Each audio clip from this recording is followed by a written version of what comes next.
Now let's stay in Washington for our next story, because U.S. Steel has asked the Commerce Department to impose dumping and anti-subsidy duties of as much as 90% on some Chinese steel pipe imports. The biggest U.S.-based steelmakers seeking dumping duties of 60% or more and subsidy duties of 15 to 30%. The petition was filed with the U.S. International Trade Commission against $400 million in imports of pipes used in chemical, petrochemical, refineries and related operations. Analysts say Obama's decision to impose safeguard duties on Chinese tires could encourage more industries to seek penalties against overseas rivals.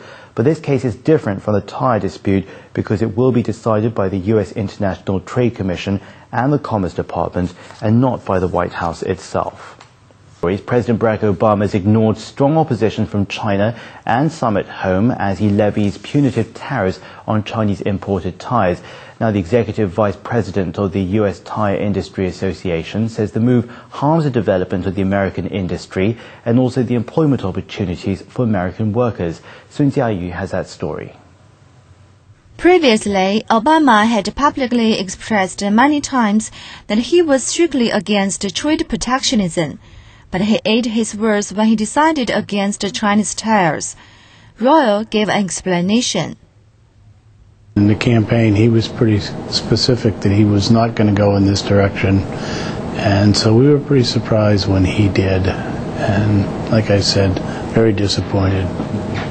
I'm sure in part it was political pressure, part of it. The labor unions were very strong on this.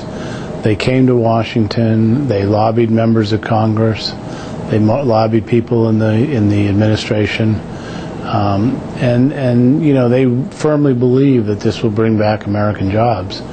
I don't think it will, again, I think that the president was misdirected in his decision. Litchfield clearly states that this kind of decision brings no benefits to the U.S. In fact, a lot of tires imported from China are manufactured by the U.S. companies who set up a production base in China. The decision had indeed damaged U.S. interests. It's interesting because four of America's largest tire manufacturers have facilities in China. And these tires are all being made to the same federal safety standard that any tire produced in the United States or any other country that comes into America are. So it's not a safety issue at all. And it affects a lot of people in the tire industry because, like I said, four of the manufacturers have facilities there. But you have importers, distributors, wholesalers, tire dealers who have all made this a very big part of their business. And now they're all hurt by this decision also. The reason that the U.S. buys tires from China is that American companies have abandoned producing tire products with narrow profit margins.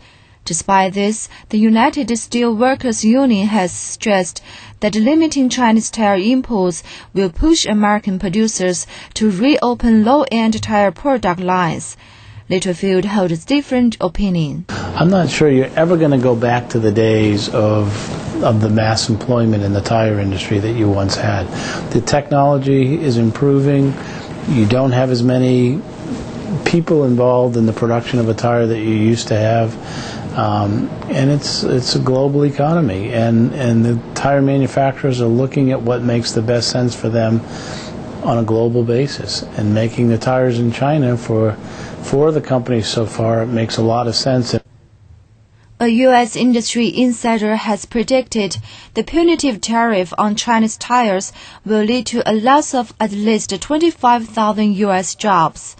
Litchfield has noted that in this case, the answer is clear: nothing good can come from the tariffs. Sun Jiayu, CCTV.